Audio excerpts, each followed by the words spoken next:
They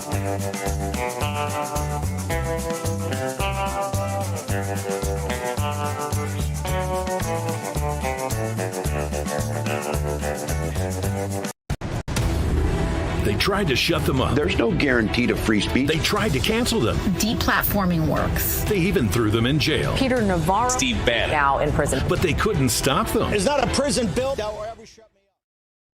This is America's Voice Live. And welcome to America's Voice Live. I'm Steve Gruber. The pulse of the people. We need somebody that's going to hear the people's voice. The truth the mainstream won't touch. This guy is, by definition, a globalist. And the stories that matter. Rav's own Ben Berquam. Right up over this hill, we got armed cartel. I see him. Live. Breaking news right now here on Real America's Voice. Unfiltered. These people are domestic terrorists. And unapologetic. We're here to take a stand for God and country. Let's feel good, doesn't it? America's Voice Live starts now. And welcome to America's Voice Live. I'm Steve Gruber. It is Tuesday, believe it or not, the 1st of July. Half the year's gone already. We have a lot to cover here today, from the Senate passing President Trump's big, beautiful bill to the president's visit to the new migrant detention facility known as Alligator Alcatraz, and so much more. So be sure to stick around. And I want to start with the passage of this bill in the United States Senate. The bill passed in a 50-50 vote. J.D. Vance casting the tie-breaking vote in favor of the bill. I mean, it squeaked by that much. President Trump was in the swamps of Florida earlier today at Alligator Alcatraz. When he heard the news, here was his reaction. Oh, thank you. Wow. Thank you. I'm waiting, listening to these wonderful words, and they are music to my ears, but I was also wondering how we're doing, because I know this is prime time. It shows that I care about you, because I'm here and I probably should be there, but we do care. Thank you very much. All right, so the Senate, as you know, has made a number of revisions within the big, beautiful bill. And since it has now passed the Senate, the House will now take the bill in for review and another vote. Then it'll be sent to the president's desk if it makes it. There have been a lot of concerns, though, on cuts to Medicaid and Medicare being floated around. Take a look at what President Trump had to say about that. And just to be clear on the Medicaid cuts, you've promised not to cut Medicaid, said this is all just targeting waste, fraud, and abuse. Are you saying that the estimated 11.8 million people who could lose their health coverage, that is all waste, fraud, and abuse? No, I'm not saying that. I'm saying it's going to be a very much smaller number than that, and that number will be waste, fraud, and abuse. And if you look, they took a much more liberal stance on the Medicaid situation than they could have. They had a tough stance and a weak stance. They took not a very strong stance on that to start off, and it's waste, fraud, and abuse, and everybody wants that covered. What number is that? What analysis are you seeing? I'm not seeing a number, but I know it's much less than the number you gave, and we really were very, very cognizant of three things. Social Security, we're going to take care of it beautifully. Medicare and Medicaid, and we are going to save it, whereas the Democrats are going to, you won't have it. They will destroy Medicare and Medicaid, and they have to, because their numbers don't work. So it's not going to happen. They're the ones that have destroyed Medicare. They have made it so bad already, they're going to make it a lot worse. But now we'll be in charge, so we're going to have no problem with Medicaid or Medicare or Social Security. Thank you. All right, so here with me now to discuss the passing of the big, beautiful bill, or whatever's left of it, Congressman Andy Biggs of Arizona's 5th Congressional District, also running for governor in the great state of Arizona. Congressman, nice to see you. Good to see you, Steve. Thanks for having me. So what's left? What was taken out that we're not happy about? What's in there? Let's break it down a little bit. What's the good news? Let's start with the good news of what you think's in this bill that people will be pleased with. I think the fact that the tax package is made permanent, and I'm talking about the extension of the Tax Cut and Jobs Act, but also with the additional tax programs. Those aren't permanent, but like for tax on tips and those. But those are all in there, and I think that makes people happy. I think border security funding that will take away the ability of a future administration to come in and emasculate our border security. I think that makes people happy. I think those are the main things that people need to know about. I think that people we're wishing that we would let me put it this way, Steve. We all campaigned on getting totally eliminating the Green New Deal. We all campaigned on that. President Trump campaigned on it. And the House went about 65% of the way, and the Senate's down maybe not even to 50% of the way. But you got half of it gone. I mean, let's look. It all got rammed through. It's going to come back out. We take a big bite out of it here. A lot of those subsidies to people, like we'll get back to Elon Musk here in a moment in the verbal food fight with the president, because those are subsidies that he's receiving. But let's talk about one of the things that really caught people not well. The Senate yesterday, 56 senators voted to remove 1.4 million illegal aliens from Medicaid. Makes sense to me. They're not supposed to be there. They're on the dole. They should not be. But 44 Democrats said, no, you can't touch them. And it needed 60 votes to get through. How outrageous is it that they think we should pay for about 1.5 million people in the country illegally to get medical coverage when we've got veterans and homeless people and Americans that aren't getting medical coverage when they need it? I mean, that is about as outrageous as it gets. What say you? Yeah, it doesn't. It makes no sense. It's indefensible, quite frankly. And this is getting back to the part of we're going to get rid of all the incentives and inducements for illegal aliens to come into this country. Well, you just kept a major one right there, and that's part and parcel of this thing coming back. Is how do we get rid of the 1.4 million illegal aliens who are receiving free medical care? And that the House is really outraged about. I can just tell you, because my text feed was blowing up about that issue. Let me ask you, a lot of people, speaking of social media, text feeds and so on and so forth, a lot of people on the Trump side of the ledger not pleased with John Thune. He could have removed the parliamentarian. He could have ignored the parliamentarian. He could have kept some of those things in there, from my understanding. He decided not to, and people call him a protege of Mitch McConnell. Not a good look. Would you agree? Yeah, my problem is we all knew that we were going to end up going and dealing with the parliamentarian of the Senate months ago, right? I mean, as soon as we won the election. So at that point, when Leader Thune came in, I would have encouraged him at that point to make the change. And as we saw that this did not look like it was non-biased in some ways, I think we would have been better served if Senator Thune would have kindly asked for her resignation. And if she gave it, great. If she didn't, just encourage her to move on and get us someone, because this is a Harry Reid carryover, Steve.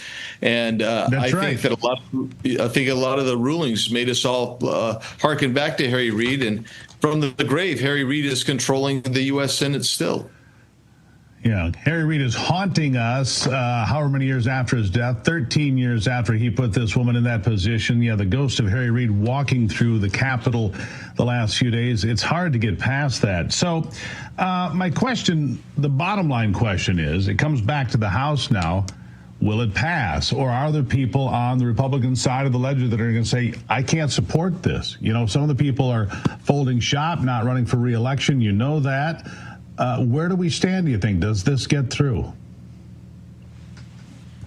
I think there's a chance it gets through, but I'm more convinced than ever from just talking to people that unless there's some significant changes in the bill, not even significant changes, but changes that have to take this back. The Speaker promised, and actually Senator Thune promised, that they were going to adhere to the House framework. Well, they're not adhering to the House framework. The House framework, the most fundamental point of that was you don't increase the deficit. So you get deficit neutrality. And you don't have deficit neutrality with the bill in its current form. You just don't get there. And so I'm curious to see what many of my colleagues say and do. And there's several ways that this could be handled, and not the least of which is to just say, look, we're gonna amend your bill and revert back to the House bill, which is a better bill, better package in my opinion, and send it back to the Senate. Play volleyball, apparently, back and forth. Let me ask you, sir, at this point, are you a yay or a nay? Well, I still haven't even been able to process all the amendments that the Senate put on. Steve, I spent most of yesterday reading, between meetings and stuff, reading the 960 pages of the underlying bill, and yet had my TV on in the background watching to see what amendments were coming on, and it couldn't keep up all the way. So I'm trying to get to it. My staff's trying to get to it, and everybody I'm talking to in the conference, we're all trying to catch up to see if we understand exactly what the Senate did. And every time we think we know something, we find something else that's a little bit disconcerting, a little more disconcerting. So I'm not committing right now publicly. By the way, I never whip. And so here's the deal. I can't tell you because I don't whip to the whip team, Tom Emmer. I just tell them I'll be there and I'm studying. And that's really what I'm doing right now. That's a fair point. You know, somebody needs to read the thing, right? Somebody needs to read it. Yeah. Let me ask you about the provision about securing the border.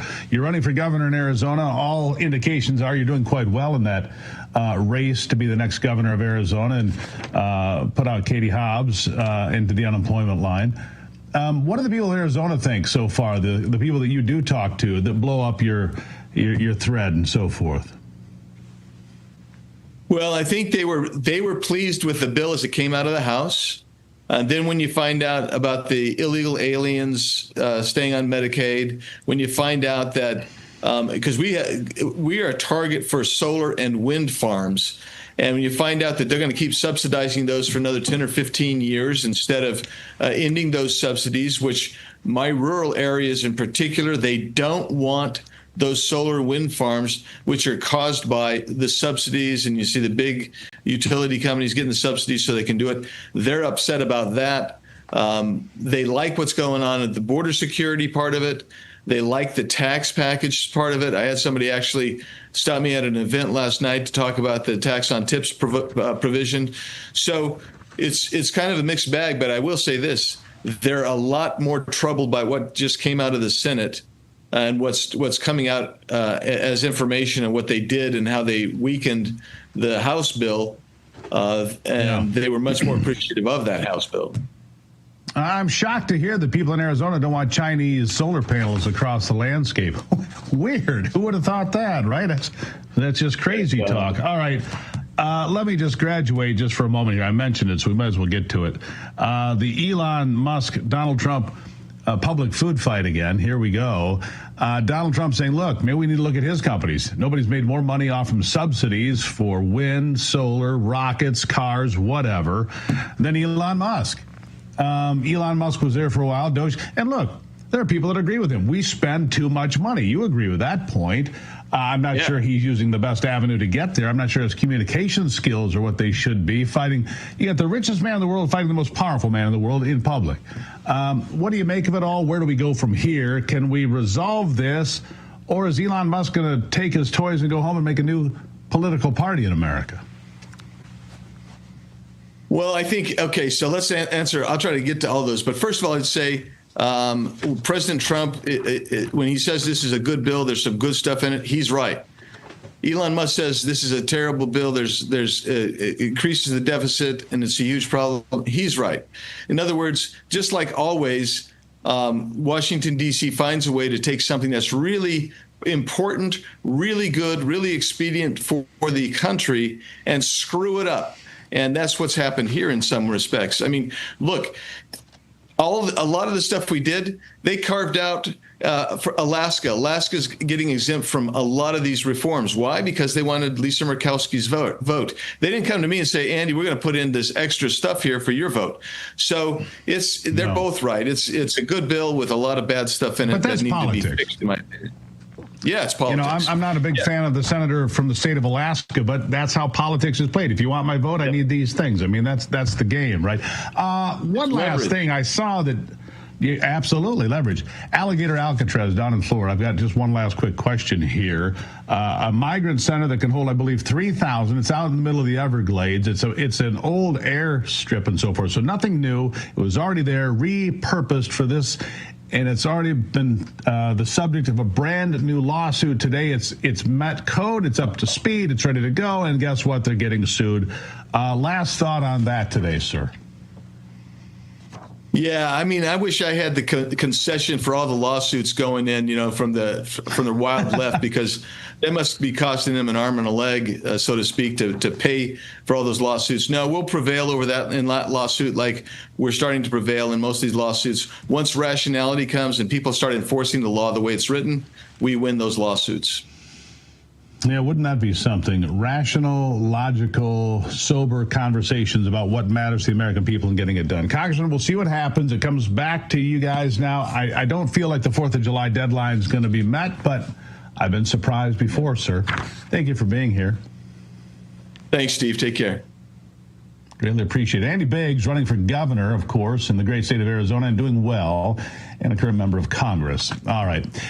We're going to take a break here. When we come back, I'll continue the discussion on the passing of this big, beautiful bill, what's left of it, the changes made in the Senate, and where we go from here. That's straight ahead on ABL.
Let's continue this discussion on the Senate and the big, beautiful bill that's been, well, in many ways, gutted like a fish, but so it is. The Senate held a session late on Monday, carried on early today, where they voted swiftly on amendments within the big, beautiful bill. What's left, I'm not really sure. Nobody's quite sure. The House isn't sure. Andy Biggs wasn't sure. They're going to review the revisions made within the Senate before they cast any votes. We'll see if it gets signed by the president. Here with me to discuss this is scholar, speaker, superhero, Steve Turley. Turley, nice to see you here today. I think that superhero really is fitting today. All right, so I think so, but I'm sure the Senate will strip it away from me. Yeah, look, I am irritated. I'm just going to say, sure. Look, John Thune did not have to put up with the parliamentarian. He did. Right. He is Mitch McConnell's protege. He is. I thought coming from South Dakota, he'd have a little more backbone. I'll use that word. It's a family show. I thought he would have a little bit more backbone, but he caved and he let a lot of things go away. Look, 1.4 million illegals on Medicaid, that didn't have to happen, but it did. What are your thoughts, Turley? Yeah, no, I'm with you 1,000%. I mean, but I really appreciate the conversation you had with Representative Biggs, soon to be Governor Biggs, I'm sure. But he will be. Yeah, this is unfortunately the MAGA agenda when it goes through the sausage grinder of Congress. I mean, there's just no way around that. Historians will tell you that the American political system was designed to be very slow. It was designed for very deliberate change. It was not revolutionary. You want fast change, you put in a new president. That president will enact immediate executive power through EOs. But if you want that executive power codified in the law, you got to go through the sausage-making process that we're all being, unfortunately, made privy to here.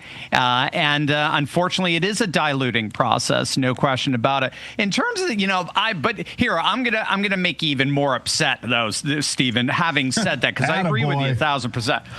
We're not on Fantasy Island, right? This is the way politics is played. But I think I think they allowed the parliamentarians' rule, especially when it came to illegal migrants on Medicaid. I think they allowed for that so that you could get all of these rhino Republicans voting against it, but then keeping the spending in place.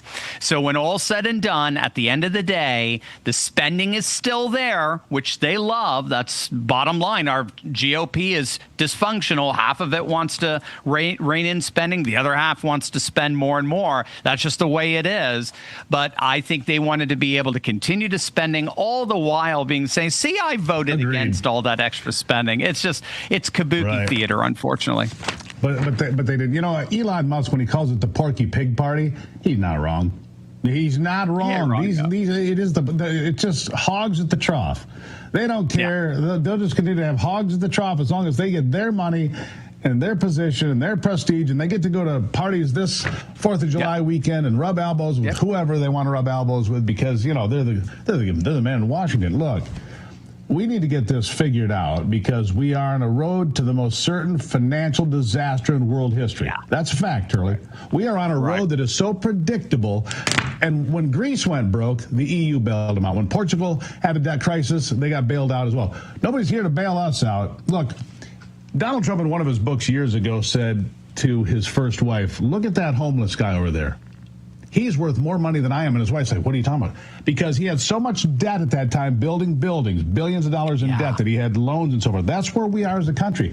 We're the richest country on earth. No, we're not.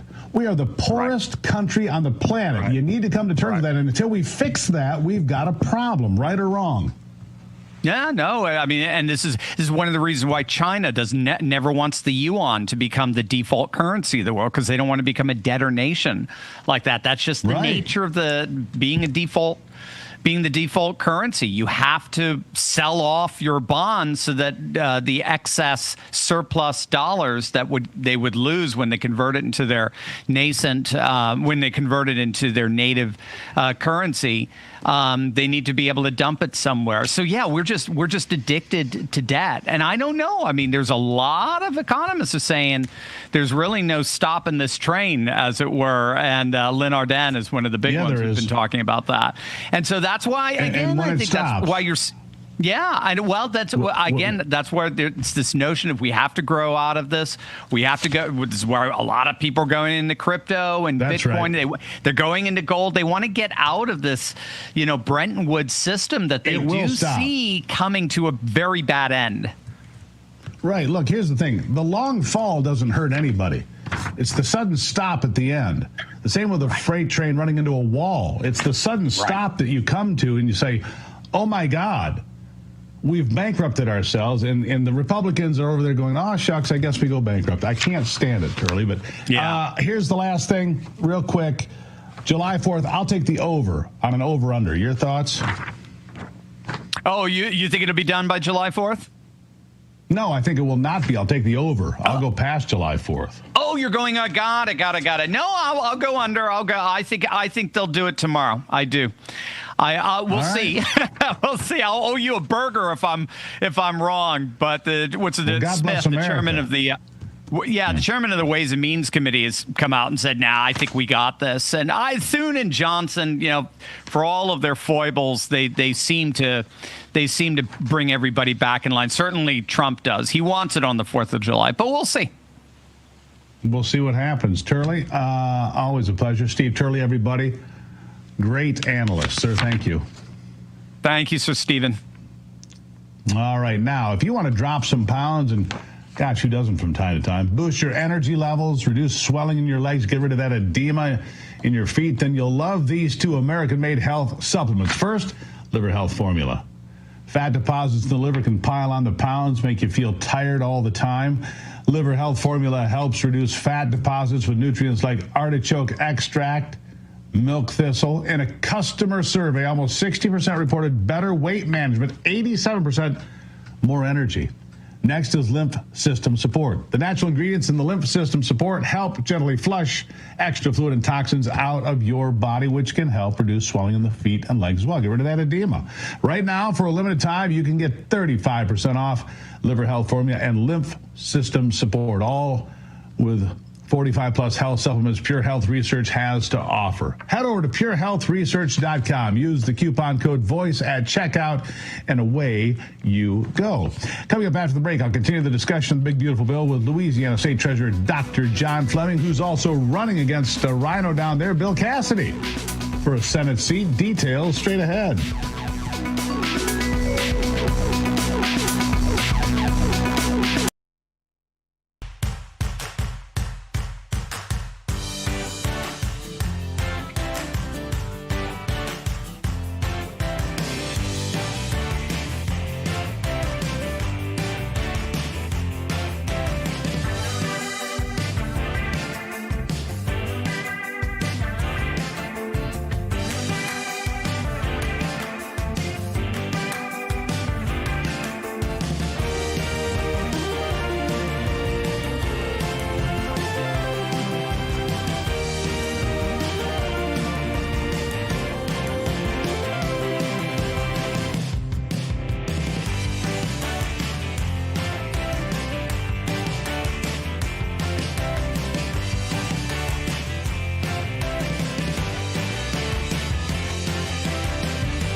It's been the topic all day after days of heated debate and high drama. The Senate passed President Trump's major tax and immigration bill, but just barely. It was deadlocked 50-50 until Vice President J.D. Vance strode in and cast a tie-breaking vote. 3 Republicans voted against the bill, citing concerns on spending, legitimate, I might add, and that could spell trouble in the House for some GOP fiscal conservatives. They're already raising red flags. We'll see what happens. We heard Andy Biggs say, I got to read it. I don't know what I'm going to do at this point. The Senate version is expected to add about $1 trillion more to the deficit than the House bill that passed in May. That's not good. Join me now to talk about this and so much more is Louisiana State Treasurer and a candidate to be the next Republican senator from the state of Louisiana, replacing the incumbent Bill Cassidy. Dr. John Fleming is here now. John, nice to see you. Thank you for coming back. Yeah. Hey, Steve. Thanks for having me again. Look, spending's a problem, and it's a problem on both sides. We didn't get to $37 trillion. It takes 2 to tango, or in this case, a whole lot of folks to tango to spend that kind of cash over time. It's got to get reined in. Donald Trump says, let's get this first part done, and then we'll start to bring some of that spending down. But that's what we always hear. What do you think of this bill? Will we get spending under control? What would you do as a member of the United States Senate to help us out? Well, as you know, Steve, I was a House member for 8 years, and our deficits were about $400 billion at the time per year. Now they're approaching $2 trillion. So the spending is getting worse. The largest line item in our budget now is the interest on the national debt. So something has to be done. This big, beautiful bill is wonderful. It's going to solve a lot of problems, but it is not going to fix our national debt, our national deficit spending. We're going to have to be online with precision spending really for the next 3.5 years. So this is only a start, but it's not going to save the kind of money we need. But in every other aspect, it's a wonderful bill. Are you optimistic we're ever going to get spending back to where we need? Are we ever going to see it go from 38 or 39 trillion down to 38 to 37 to 36? Are we ever going to see that happen? I mean, if the interest rates go up, it makes it harder to pay. It means we're spending almost $1 trillion on interest, right? And yes, not on actual programs. How reckless is that? It's very reckless and really unprecedented. This all began in the 60s when we began to create all of these benefit programs that we couldn't afford then and we can't afford now. And, you know, in the 90s, under Bill Clinton, of all people, we actually paid down some of our national debt. So it is possible, but with each year, it gets to be more and more difficult. We can't just hope that it happens. If we could even just slow the growth of government, but it's mostly coming from mandatory spending, that is for all the benefit programs. And we have so many people today who are on these programs who are perfectly capable of working. And there's a desperate need for these as employees, but they choose not to, and the government goes along with enabling that behavior. That's right.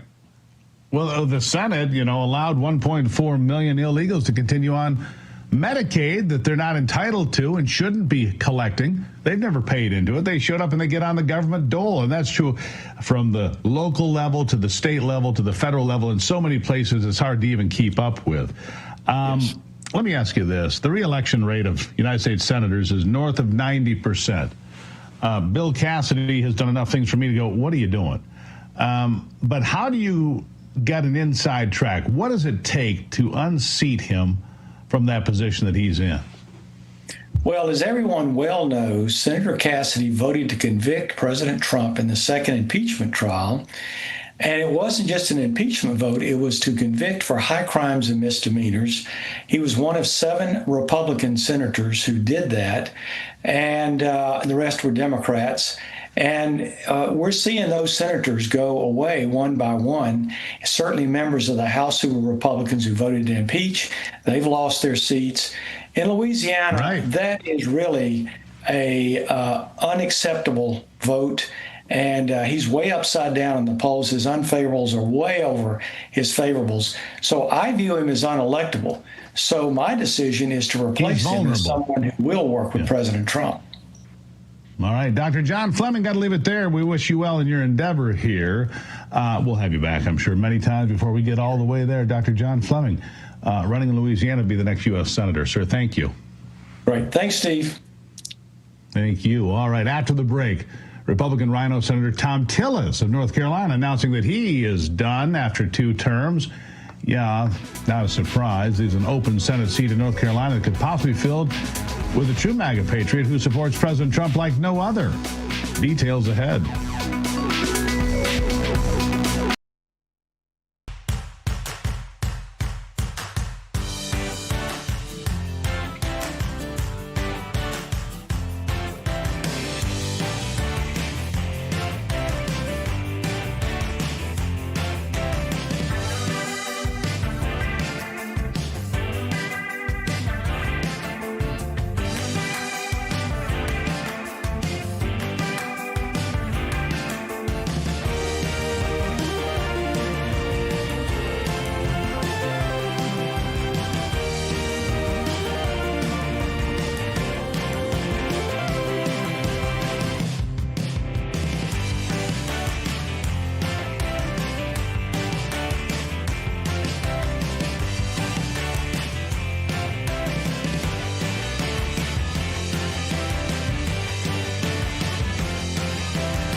Well, North Carolina Senator Tom Tillis announced that he would not be seeking re-election in next year's midterms. He did that, of course, after he took a shot at the big, beautiful bill, said he wouldn't be supporting it.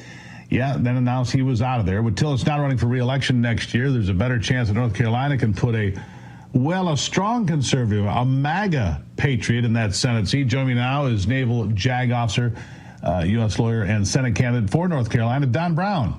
Don, nice to have you back here. Tom Tillis is out. That makes life a lot easier because the re-election rate of United States senators is north of 90%. Why? Money. Now the field's open. How many Republicans do you expect in that fray? And handicap your chances, sir. Our chances are great. Now, let me just say that I like to think the nation owes the Don Brown campaign a debt of gratitude for running Tom Tillis out of the Senate before 4th of July, but I really can't take credit for that. President Trump was pretty upset with him, and he did need to go. And I was listening to your earlier segment with John Fowler there, and look, Tillis got upset on the big, beautiful bill, and this is one of many areas he's gone against President Trump. But the crazy thing is, it was over Medicaid. I guess he thinks that we ought to continue to throw money at illegals on Medicaid. You know, the Apostle Paul very famously said, if you don't work, you don't eat. And we think if you're going to draw Medicaid, to the extent that ought to be a federal responsibility at all, you ought to work for it. And so he needed to go. Trump said he was going to primary him and find a challenger. Of course, now there's not going to be a need to primary him because he's gone.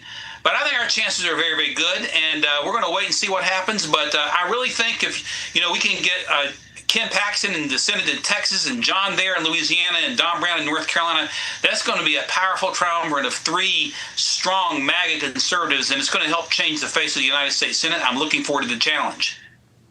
All right, you are on your website, Brown for NC. By the way, folks, if you want to check it out, brownfornc.com. says you are the America First candidate. You are the man for the job. Tell the folks a little bit about yourself. Give me the elevator pitch here, Don. Well, I'm an ex-naval JAG officer, as you know, but since then I've been involved in a lot of issues that are important to conservatives. Worked very closely with our great Secretary of Defense, Pete Hegseth, for a year and a half, leading to the pardon of Lieutenant Clint Lawrence, and there were 3 other JAG officers, John Meyer, Kevin Michaelshek, and Dave Bolgiano. I got to give my buddies credit, but the president pardoned our client, who had been prosecuted under Obama's rules of engagement. I've represented J6 Patriots, had a young man pardoned there. Elliot Bechet, probably the youngest of the J6 Patriots. So we've been battling in areas that have marked our commitment to MAGA, was involved in 3 separate legal teams during the 2020 election fiasco, worked closely with Sidney Powell and others. And Ken Paxton, who's going to be the next senator from Texas, I was on the team that began working that case before he finally filed it directly in the Supreme Court against Pennsylvania. Unfortunately, only Justices Alito and Thomas would take it. So I've got a track record that has supported the president and supported conservative ideas for 10 years. And I'm looking forward to getting into the Senate and pushing that more. I will have the president's back. Tillis would stab the president in the back at every nook, corner, and cranny. That's going to change. The voters of North Carolina Republicans never have to wonder whether Don Brown's going to have President Trump's back. And we're looking forward in the 4 years after the second Trump administration to battling with the President J.D. Vance as well, as we continue to push the America First agenda. And you're right. I heard your earlier segment. We've got to attack the national debt. We're going to do that, too. We're going to save this country. And, I have a record of service in my country. As a naval officer, I vowed to give my life for it. I still would do that. And at my age, it's about saving this nation for our kids and grandkids, and I'm prepared to help do it. Well done, Don. Now, that's a heck of an elevator pitch. Right there it is, folks. Boom, there's the campaign in a nutshell. The folks in North Carolina, look, I have said this because I believe this. I believe that North Carolina is following the lead of Iowa, Ohio, Florida, states that at one time were swing states, but really aren't anymore. When given the opportunity to vote, they vote common sense, they vote red. I think North Carolina is not really a swing state anymore. I think it's firmly in the MAGA column. I think you're in a good position for that. Am I right or wrong? Is North Carolina a swing state anymore, or has it kind of crossed over and become a red state? Listen, North Carolina, I don't think has ever really been a swing state. I think that's what the leftist media wants you to think. Out of the last 15 presidential elections, the Democrats have won only twice. The first time with Carter, the first time with Obama. Republican presidents have won every time in North Carolina. And the registration swing in North Carolina is going strongly red. By the end of the year, Republicans will outnumber Democrats in North Carolina. And so the direction is going the right way. The independents have swung toward Trump. We're going to continue to sell conservative America First constitutional values. It makes all the sense in the world. We're not a swing state, although the media wants you to think that. We're moving more and more red all the time, and we're going to follow in the footsteps of what Governor DeSantis has done in Florida. We're going to make the Democrats wish they'd never moved to North Carolina by the time we're done. Well, there you go. I one quick question, completely meaningless. Is that a Browning Satori shotgun in your picture on your website? You got a good eye, brother. You come on down and we'll do a little shooting when you get a chance. But you got a good eye, you sure do. There you go. A Browning. Very nice shotgun, by the way, over under. Don Brown, greatly appreciate you being here, my friend. Thank you very much, and I'm sure we will talk again. Appreciate you, Steve. God bless. God bless you. Don't go anywhere. America's Voice Live will continue after a brief commercial break.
doesn't have the proper ring of respect, and maybe that's okay. Zoran the Moron. Look, this is Zoran the Moron Memdani, painting himself as a candidate who is supportive of the working man and has made campaign promises that include raising taxes on white, wealthier neighborhoods in New York. Yeah, whiter and wealthier, they get taxed more. Having city-owned grocery stores, like they have in Cuba, a means to make grocery stores more affordable, of course, because the government can run everything so well. This specific point in Memdani's campaign has been under heavy scrutiny as the logistics and actual implementation of it seems to have more detriment than benefit, of course. Several arguments against Memdani's proposal cite the possibility of food shortages, as the lower cost would drive more customers to the stores, which, as you all know, means that supply needs to meet demand, and so on and so forth. Meanwhile, maybe some of the big supermarkets would say to hell with it. We're out of here. You want to give away free stuff to people? We'll go someplace they don't do that. Peace out.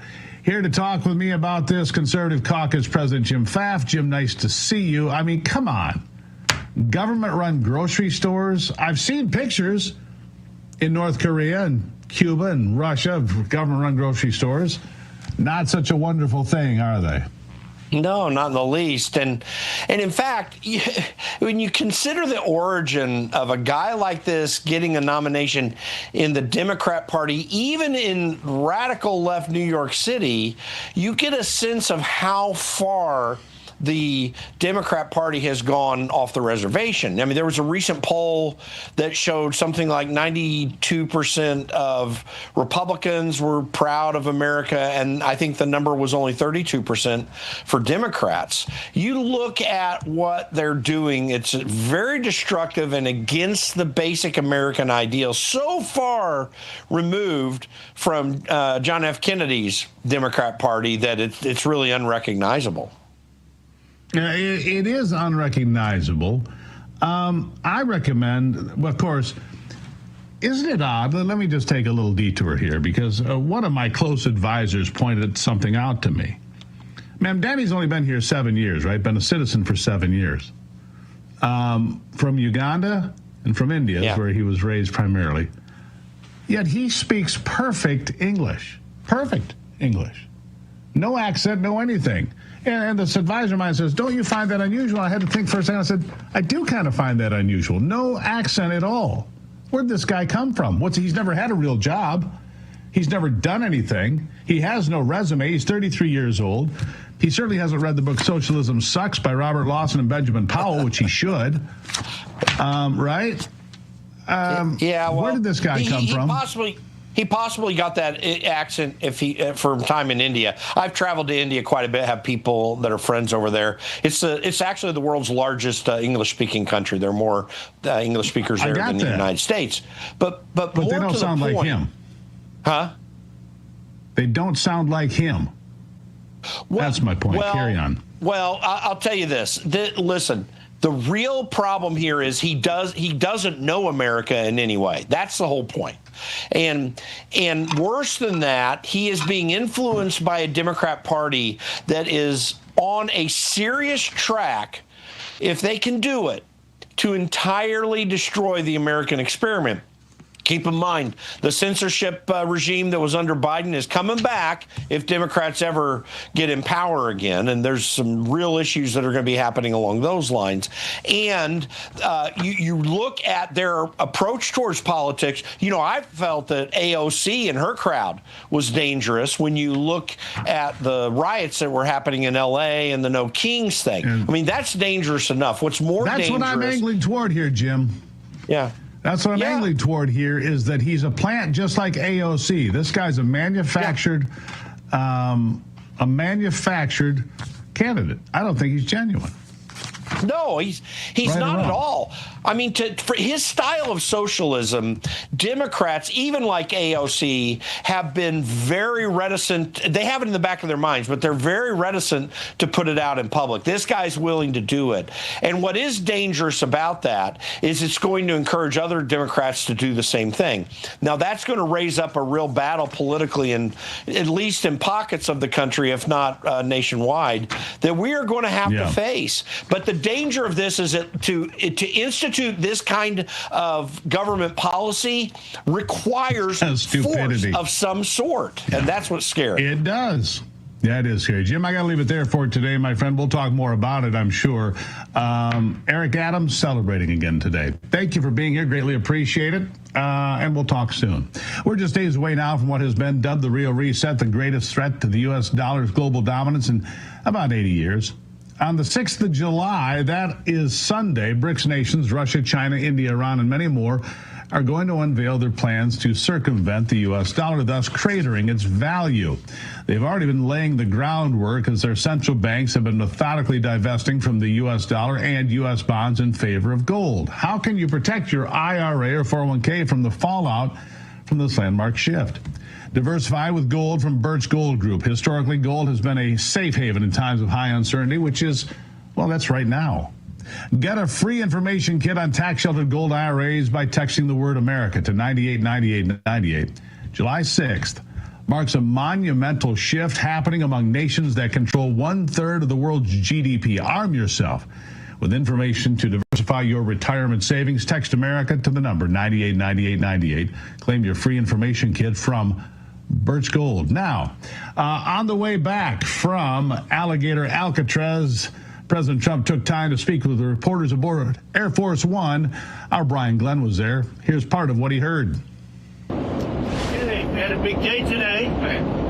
The bill passed, and I think it's going to do very well in the House. We'll see how that works out, but looks like it's ahead of schedule. So what happens? Happy about it. That's what's waiting today, going down to Florida, seeing what Homeland and Ron and everybody else have been able to do in a very short period of time. So happy about it. I hope you enjoyed it.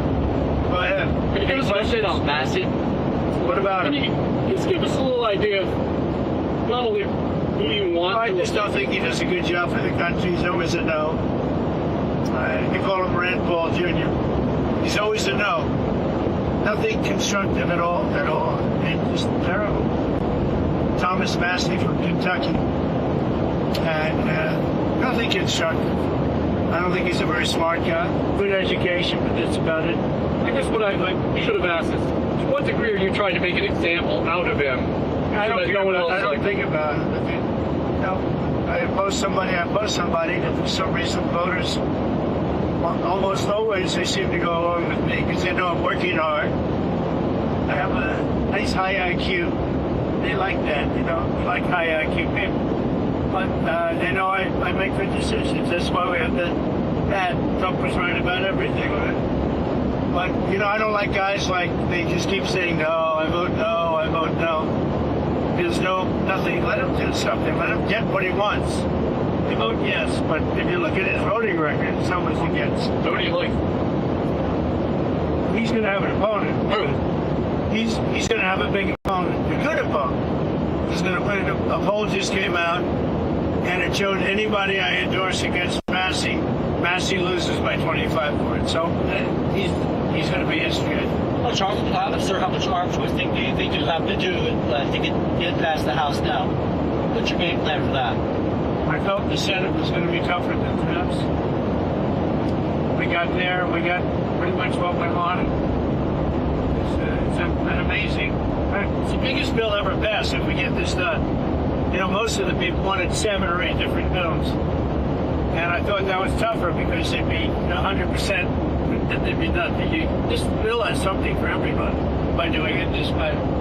So we're happy about it. We're happy with the result. Are you concerned that they're going to go to make further changes in the House? Well, they're going to ask for certain changes. Yeah, I don't know. I guess what would happen if that happens, they'd have to run it fast the Senate, so it never ends. I don't know if that's going to happen. Do you think it's still possible to get this done by Friday? Right, on occasion that will happen where they'll make a change and they'll get it passed. So we'll go pretty quickly. But I think the Senate was very big, but they worked very hard. I did get along with Tillis, and he resigned. What do you want to run for that seat, sir? Not Tillis' seat. Somebody that would really be great is Laura. She grew up there. But they live in Florida. They have a very good life. They they're great people. She did fantastically running the RNC. She's even got a show that's like the #1 show at Mark Levin is likewise. I mean, they have the #1, #2 show over the weekend. So she's a great person, Laura Trump. I mean, that would always be my first choice, but she doesn't live there now. But she's there all the time with parents, and you know, she really knows North Carolina well. And I won it 3 times. I don't know who the candidates are going to be. I think you can have one of the congressmen step up and should do very well. So does she talk to you about it at all? No. It's so. I had it out with this guy 2 nights ago, and he resigned, which I was happy about. He did us all a favor. Well, sir, you spent a lot of time with Secretary Noem today, obviously. Did you discuss with her at all this report about an $80,000 Darth Buddy payment she received in 23 and appears to have been kept off her federal disclosure reports? No, I haven't. You're telling me this for the first time. I think she's done an amazing job. On Secretary Noem, you talked about who are you with? The Washington Examiner, sir, yesterday. Good paper. Thank you. Are you concerned right now, again, with the speed of the deportations? Obviously, Tom Bowman, Stephen Miller have talked about this isn't enough. What exactly is enough? It's going to take a long period of time. We're going to have a lot of angst because it's a tough thing. But no, I think they're doing an amazing job. And, you know, we're doing a lot of home deportations. We're doing a lot of deportations, self-deportations, where they come in and they deport and then they want to come back into the country. And they can only come back into the country under no circumstances unless they go out the proper way. Otherwise, they're never coming back in. No, I think it's going very well. Look, Biden did us a tremendous disservice when he allowed this to happen to our country. And I always said it's the toughest thing. You know, I had inflation and I got rid of it. We don't have inflation. I had a bad economy and we set a new stock market high today. We're doing unbelievable. The country's doing unbelievable. I always said the most difficult thing is what happened at the border, allowing 21 or 25 million people to come into our country. It's the most difficult. I think we're doing a fantastic job at getting them out. But you have a lot of self-deporting, a lot more than people understand. And those people are eligible maybe to come back in. Mr. President, are you thinking of extending the pause on tariffs beyond July 5? No, I'm not thinking about the vote. I'll be writing letters to a lot of countries, and I think you're just starting to understand the process. We dealt with Japan. I'm not sure we're going to make a guy down in Japan. They're very tough. You have to understand they're very spoiled. I love Japan. I really like the new prime minister. Abe was one of my closest friends. You know, the new prime minister is great. He's a very strong guy. But they and others are so spoiled from having ripped us off for 30, 40 years that it's really hard for them to make it. You know, it's very hard. As an example with Japan, they won't take rice, and yet they desperately need rice. You know that. But they won't take rice. They won't take other products that we have. But think of it, they need rice so badly, but they won't take rice. I think that was an easy one. On the cars, as you know, they send out millions. We didn't give them one car in 10 years. They won't take any cars, but they'll sell millions. So we tell them, sorry, you can't do it. And they have a great relationship, great reliance, and really a great sort of a partnership in a way. But on trade, they've been very unfair. And those days are gone. So what I'm going to do is I'll write them a letter and say, we thank you very much.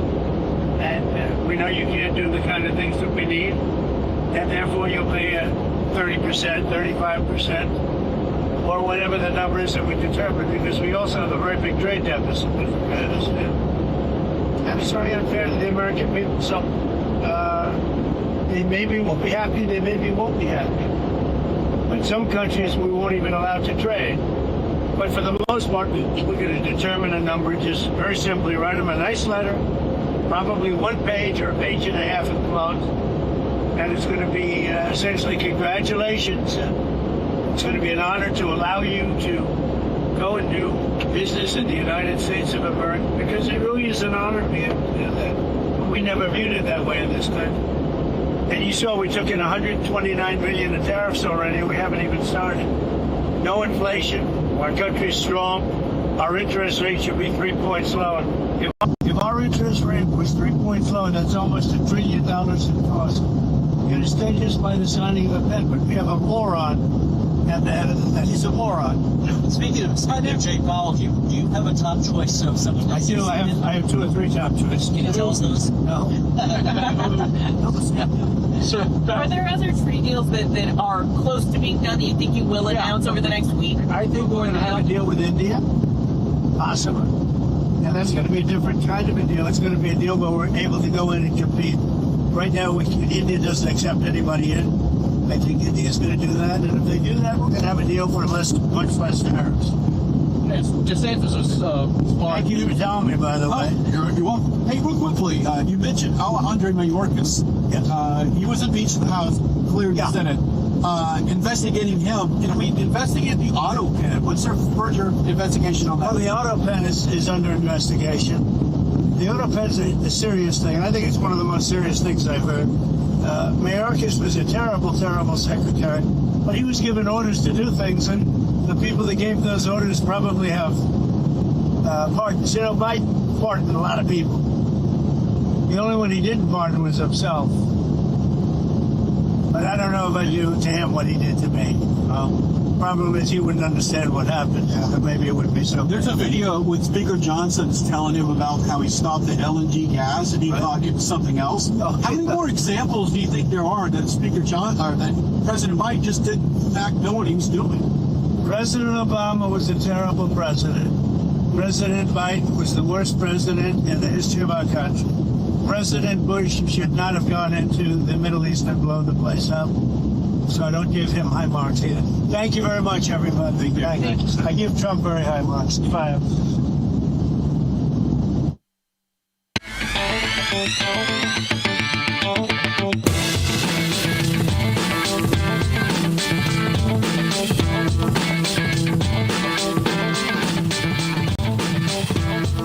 Well, we have a really special show for you today. We spent the day at Alligator Alcatraz. President Trump came in, flew in with Secretary of Homeland Security Kristi Noem, also Stephen Miller, and Governor Ron DeSantis met him at Alligator Alcatraz, which is a new facility that's going to house anywhere between 3,000 and 5,000 illegals, detainees until they get sent home. Brand new facility that the state of Florida has offered ICE.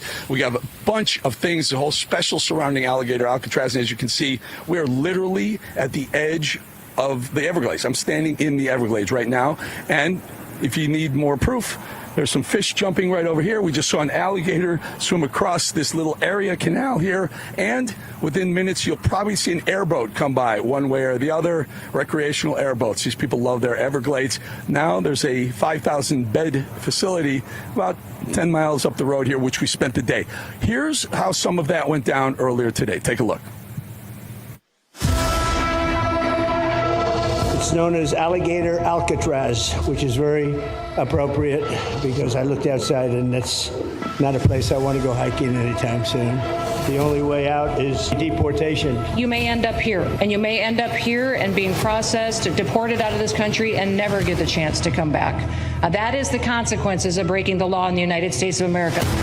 This facility will house some of the most menacing migrants, some of the most vicious people on the planet. They don't belong here, and they shouldn't be walking the streets with our children, and they shouldn't be living in the communities with our families. You could have illegals in Florida. Biden would just release them. Even when they had notices or they had orders to be removed, Biden wouldn't send them back. So their interior enforcement collapsed under Biden. Joe Biden allowed 21 million people, that's a minimum. I think it was much higher than that, illegal aliens to invade our country. You can't have a country if you don't have respect for the rule of law. You can't have a country if foreigners get to decide who comes in. No, we, the American people, make that decision. Why would you want to come through Alligator Alcatraz if you can just go home on your own? I think a lot of people are going to make that decision. So you're going to have a lot of deportations that are going to be done by the administration, but I think you're going to have a lot of voluntary as well. A lot of these people are self-deporting back to their country where they came from. quite a few. We're amazed at actually the number. We need detention space in order to be able to bring about more deportations. Our goal here is to process them and be able to effectuate their return to their home country. Say they already or been ordered to be deported. You drive them 2,000 feet to the runway and then they're gone. It's a one-stop shop.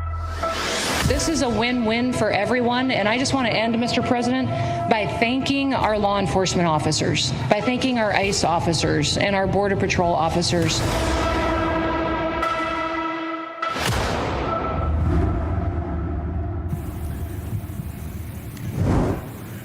All right, folks, before we jump to this first interview, we had a few minutes with the acting director of ICE, Todd Lyons. Big shot, very important person. But just, Colin, can we get Colin to spin the camera around a little bit here? These people they're airboat riders, they're locals, and they said they're very much this is interesting, they're very, very much pro-Trump. They love Trump, they love DeSantis, they don't like the idea of a detention center in their Everglades. They love their Everglades. They're talking about the water issues. But look, these people all day in and out of this area here where a lot of these airboats launch. So no further ado, let's go to ICE Director Todd Lyons. Great guy, had a lot to say. Take a listen.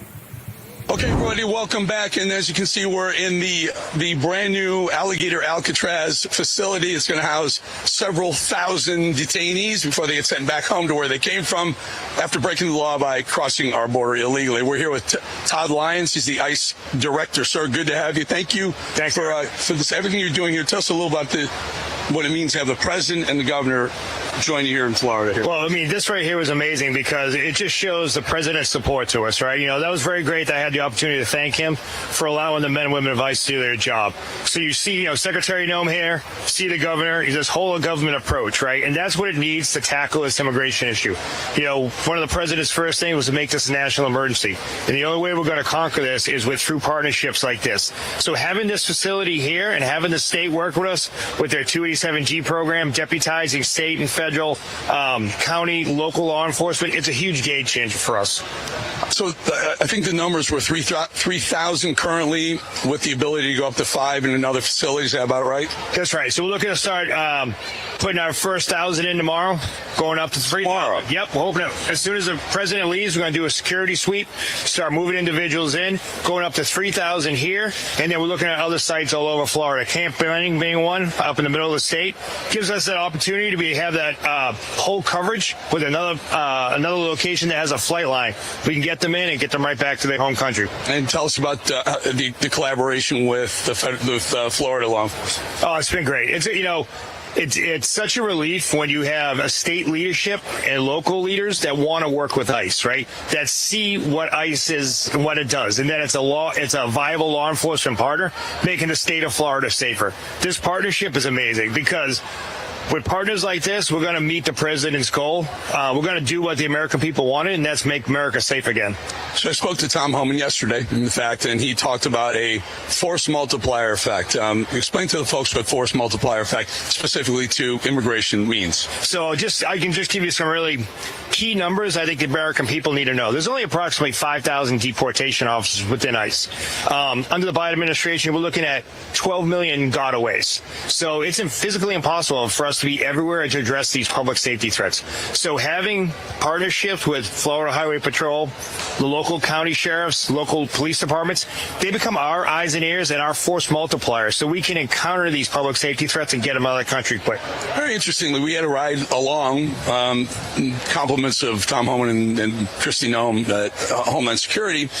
There were 7 agencies represented. There was HSI, there was ICE, there was federal marshals, there was Florida Highway Patrol. Florida Highway Patrol took a little bit of the lead on that. Is that generally the case when it's in the state of Florida? Would it be different, similar but different in the state of Virginia? It is. We try to give our state partner full ownership. They're full deputized ICE officers, and it's great because they see the need to work with us, and they're such a great professional law enforcement agency that we like them leading our teams because they know the community. They know where these bad guys are. They help us go out there and find them. Are there citizens who can be deputized? So any law enforcement officer within the state can be deputized, and that's what we're shooting for, right? So we want to use the state of Florida as an example for the whole country.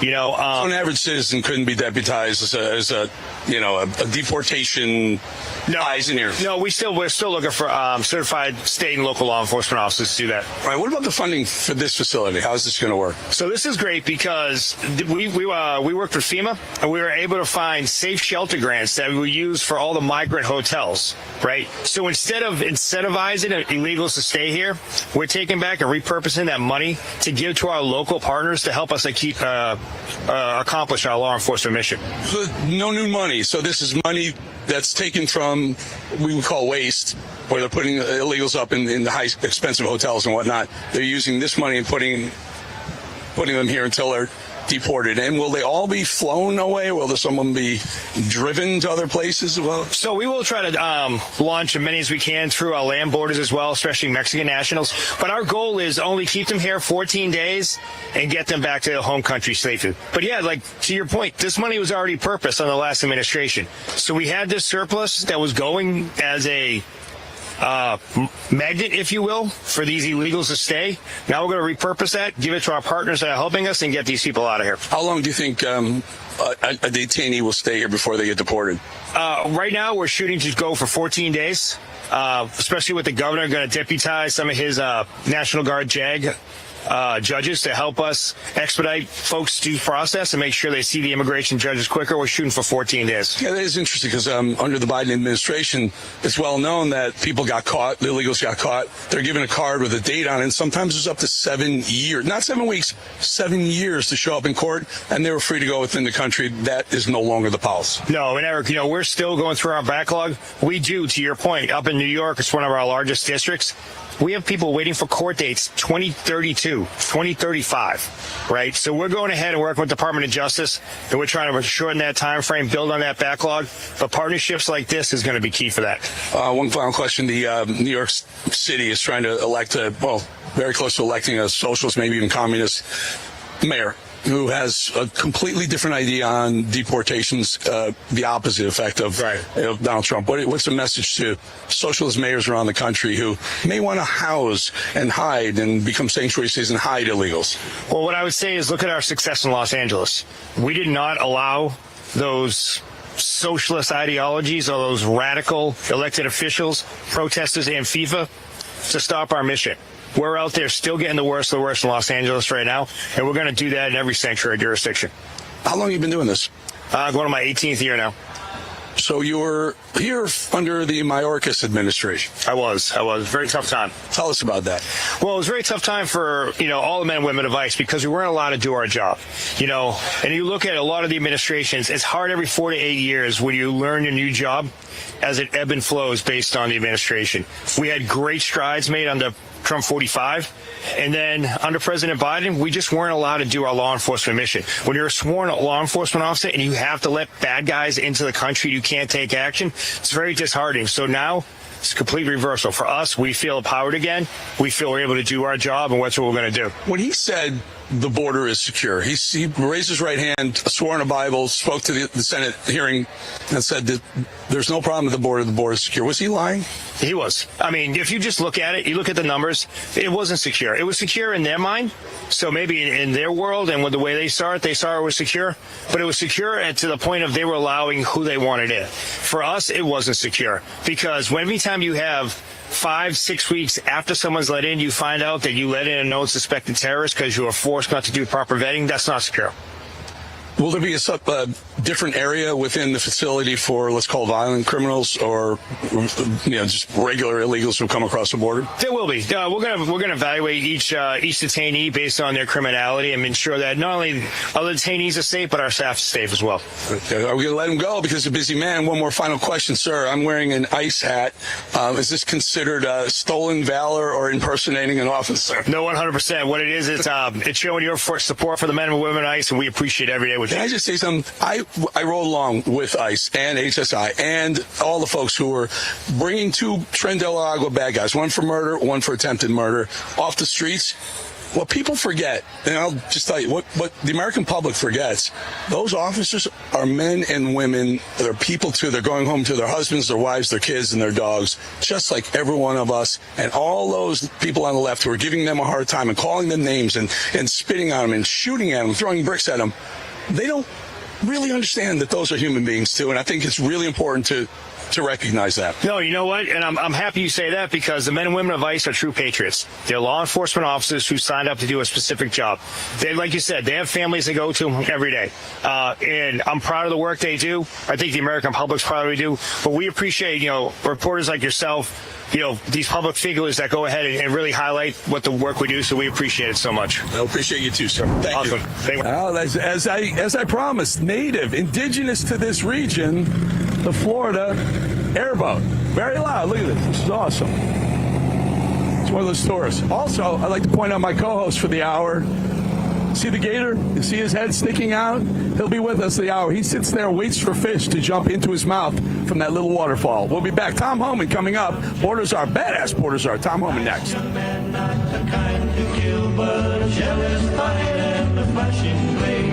Set him on a run through the Everglades, running like a dog through the Everglades. Now the posse went in and they came back out.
Now, are you looking at another co-host inside to join us? Yet another gator. What do you call them, Drew?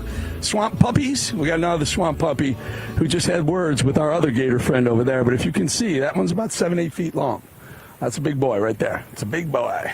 Which brings us to another big boy in the immigration battle for America. Our big boy, our border czar, Tom Homan. A few minutes with Tom Homan from yesterday. This is worth hearing again, folks. Tom Homan. All right, Max. Yes, this is the man who's leading the charge to make America safer again every single day. Happy to announce Border Czar Tom Homan is back with us. Border Czar Homan, appreciate your time. Very hot day in Washington.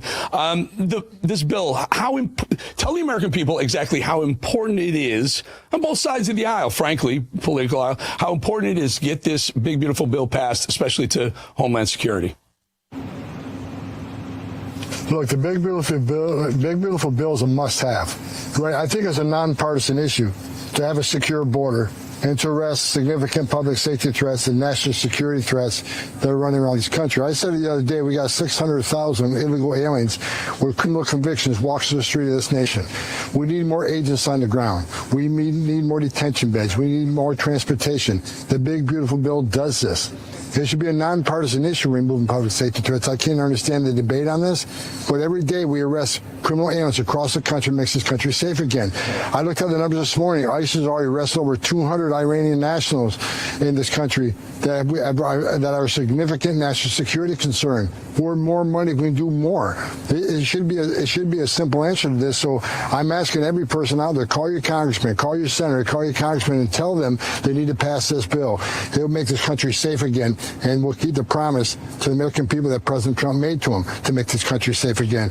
We've got the most secure border in the history of this nation. You want to make that security permanent. You want to make sex permanent? We need money to build walls work. More money for technology within the existing wall so agents can talk to one another.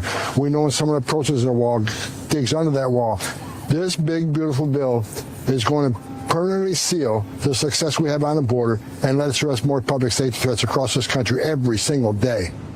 Let's talk about that success you're having on the border, folks. If you don't realize this, last month, that man right there, Tom Homan, along with the whole border security, Homeland Security, Donald Trump, et cetera, they let zero people, illegal criminals coming across the border into the country, as opposed to 67,000 a year ago. 67,000 let go inside the country, zero under that border czar right there last month. Tom, let's talk a little bit about this injunction, these injunctions that are continually being slapped on, President Trump's ideas, your ideas, deport these illegals. Finally, the Supreme Court steps in and says, enough, activist judges, it's not going to happen any further. Do you think they've paved the way to continue the work you've done? Or are you going to get more activist judges trying to disrespect the Supreme Court? Well, look, it was a great Supreme Court decision. I don't think game's over. I think you'll have activist judges try to stick their fingers in this every single day. I cannot believe we're at a point where a district court judge, and I say district court judge, will make a decision that affects the entire nation and put a nationwide injunction in place. It was a great win by the Supreme Court. I think we can move forward and be even more successful than we already are. But don't think for a minute that radical judges aren't going to try to get in the middle of our success. But I think we got the greatest president of my lifetime sitting in the White House. We're going to keep fighting every day, again, to keep the promise to the American people to make this country safe again. So if they want to keep bringing it, bring it. We'll take it on. But the men and women of ICE are going to be out in their full force today, tomorrow, and the next day. The radical judges aren't going to stop what we're doing. Again, every criminal public safety threat we arrest makes that community safer. Everybody should be in agreement with that, and we're going to continue doing that. It's bizarre that anyone would disagree with that, and every time there's violent crime perpetrated by one of these illegals, every Democrat should be held to account for that. Tom, the question is, so the Supreme Court says no more of these nationwide injunctions by district court judges on birthright citizenship. Will that also spill into some of the other things that they try to do at the court level? Stop you, for example, from deporting these criminals to El Salvador, for example? No, look, I think the battle continues, right? It's a great decision by the Supreme Court, but I don't think for a minute these radical judges are just going to go away. They're going to try to do what they can within the law and frankly outside the law and their interpretation of the law to try to slow us down. But thank God we got Pam Bondi as the Attorney General. Thank God we got Kash Patel. We got Kristi Noem. This president's got one hell of a team. And we're going to be fighting to do the right thing. We're not making it. Here's what people need to understand. ICE isn't making this up.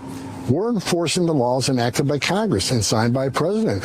We're enforcing laws as given to us by Congress and appropriated. They give us funding to enforce the law. And we're out looking for these illegal aliens. A vast majority of them already have final orders issued by a federal judge. They had to due process at great taxpayer expense. We're simply executing orders that were issued by a federal judge. So, if you think about it, we're enforcing laws enacted by Congress. We're enforcing removal orders issued by a federal judge. We're not making this up. We're going to keep doing what we're doing. If people have a problem with it, you go protest Congress. They're the ones who wrote the law. We're simply enforcing it. But again, We're not going to slow down. We'll be out there every day enforcing laws of this great country and making this country safe every day. So tomorrow there's a big event. I've seen this a while ago, and I wanted to talk to you guys about it. And it's really, in the last couple of weeks, blown up into quite an interesting concept. Governor DeSantis down here in Florida is opening Alligator Alcatraz right here in Florida. So what this is a detention center that will house, I believe, a couple thousand, if I'm not wrong, illegals. Interesting, in the middle of the Everglades, and that's really why they're calling it Alligator Alcatraz. Tell us about the genesis of this. I have a follow-up question on this after. Well, look, we know Governor DeSantis, he's been in front of this the entire time. And soon after President Trump became the president for the second time, Governor DeSantis didn't hesitate to get legislation in the state of Florida. Every sheriff and chief of police in the state of Florida have no choice but to work with ICE. Governor DeSantis passed legislation doing that. He's also come to the table with this new facility that's going to give us a couple thousand beds. And we're using funding that used to go to NGOs, put illegal aliens in a hotel room at $500 a night, and using some of this funding for this. The beds are a reasonable cost. They'll be up very soon, and they're in a place where most Americans aren't going to argue. And a lot of communities, they don't want a prison or a detention facility near them. Here's a great place. Governor DeSantis is leaning forward on this. We'll certainly fill those beds as quick as that facility opens up. We'll fill those beds, which, again, getting back to big, beautiful bills, why we need that bill to buy more beds. I think this morning I woke up, I think we got 1,800 empty beds. We're going to fill them in 2 days. Now, we're going to do removal flights and move, empty some more beds up, but we're constantly playing catch up. The big, beautiful bills give us more beds beyond a couple of thousand that Governor DeSantis is building right now. We need more on top of that. So, again, the more money we have for more detention beds and more officers and more contract personnel to do jobs that don't require a badge and gun, so we can put the badge and gun on the street rather than sitting in an office doing keystrokes and some administrative duty, we need that funding. So Governor DeSantis is coming to the table with this, but we need more beyond that. But God bless Governor DeSantis stepping up. I appreciate him for doing that. It's amazing. And just reiterate what you just said. It kind of flew under the radar there that you're using some of the funding for this. So some of the beds will come from the NGOs who used to get money from USAID or whomever to hide illegals and to support illegal immigration. You're going to take that money away from them and add it to stopping illegal immigration. Did I get that correct? You got it correct. And here's the good thing. When they're in an ICE detention facility, contract facility we control, they get a hearing within 40 days. But under the Biden administration, the NGO got put them in a hotel room in New York City at $500 a night. They get put on what we call the non-detained docket, which means their hearing is 3, 5, 7 years out, depending if they exhaust other appeals. And that's what the Democratic Party was doing. They're playing the long game. They figured they put them in these facilities and have their hearings 3, 5, 7 years out. Then maybe a Democratic administration comes back in the future. Then they give amnesty to millions of people. We're not playing that game. We're playing the short, long game too. But what we're doing is putting people in our facilities that get a hearing within 40 days. 90% will lose their case. They simply don't qualify for asylum. We put them on an airplane and send them home. That sends a message to the whole world. There's a right way and wrong way to come to this country. If you cross the border illegally, you're not going to be released. You're going to be detained. You're going to be deported. We're the most giving nation in the entire world. We welcome more refugees than any other nation in the world, and we'll continue doing that. But we're also going to be a nation of laws. Our border is no longer open. You won't be released in this country. You'll be detained and removed. 0 releases. Amen. Amen. Very quickly, Tom, because I know you got to go. Just talk to us a little bit about the contrast between blue states and red states. As you point out, in Florida, DeSantis is turning Alligator Alcatraz, an abandoned airstrip, into a ICE detention facility. In New York City, where I believe you're headed very soon, you have a socialist, almost a Marxist actually, who's right now the leading contender to be next mayor of New York City.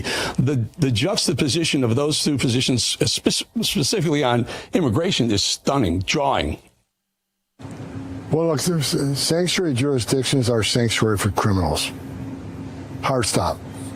They don't give us access to the jail where we can safely take into custody an illegal alien who's been arrested for a violent offense. Think about it for a moment. We want access to jail to talk to the person they locked in a jail cell. That's who we want to talk to. They don't allow that. They release them in the community. They knowingly release a public safety threat back in the community to reoffend. It's unsafe for the agent to seek that person out in the community. It's unsafe for the alien. It's certainly unsafe for the public. The public sector, the community. So here's what sanctuary cities are going to get. They're going to get exactly what they don't want. More agents in the community and more worksite enforcement. If we can't arrest a bad guy in the safety and security of a jail, then we'll go to community and find him. We'll go to worksite and find him. President Trump's already said it a couple weeks ago. We're going to double down on sanctuary cities. We're going to focus and prioritize sanctuary cities. That's the right thing to do. We know we have a problem with sanctuary cities because we know they're releasing public safety threats in the community. We don't have that issue in Florida. So we're going to use less resources in Florida and more resources in places like New York. That's exactly what the president has committed to do, and that's what we're doing. Great. The mandate the American people gave all of you folks. Very quickly, Tom, before we let you go, your life has probably dramatically changed over the last 5 months. How are you handling it? How are you handling I'm not going to say celebrity, just you become a household name, for example.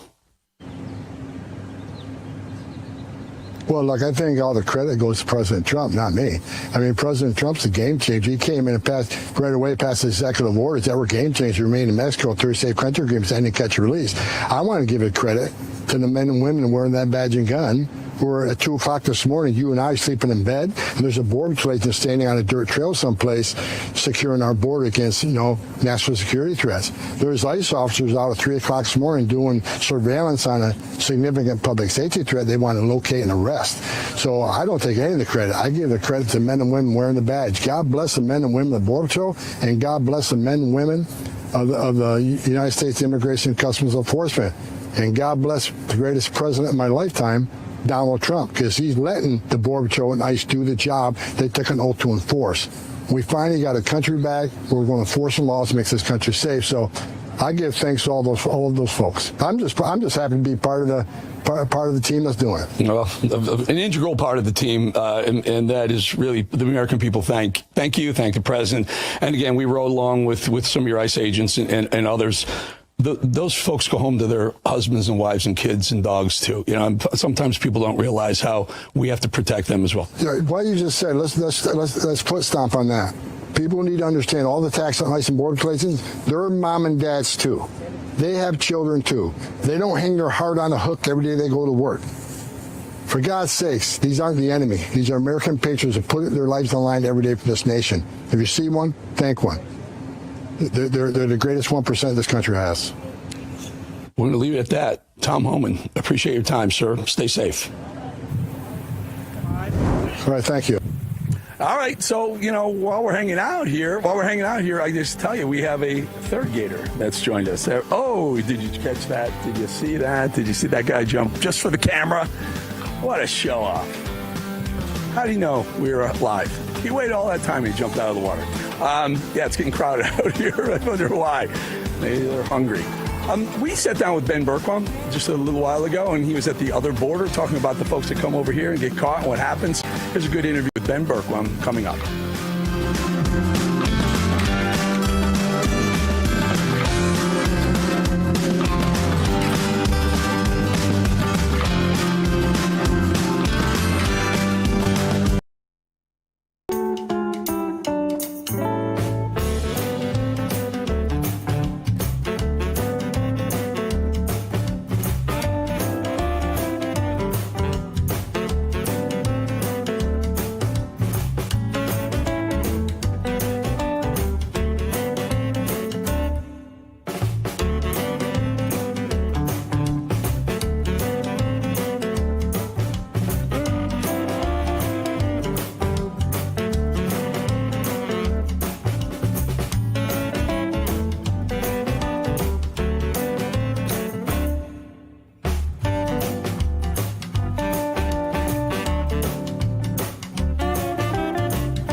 right, folks. I just stunned. There are at least 3, maybe 4 gators now circling. They're just kind of hanging out. See what's happening here? Right over there. Some water is filtering down here. Fish are falling over this little waterfall thing, and the gators are hanging out underneath it, sometimes with their mouth open. Fishes are either falling or they're catching them as they fall into this other body of water here. Amazing. All right. So, as promised, Ben Bergquam, always great on the border. He sat down with a lieutenant at the border, at the southern border. Folks, here it is. Take it to you, and we'll be back in a couple of minutes. Listen, this is really interesting.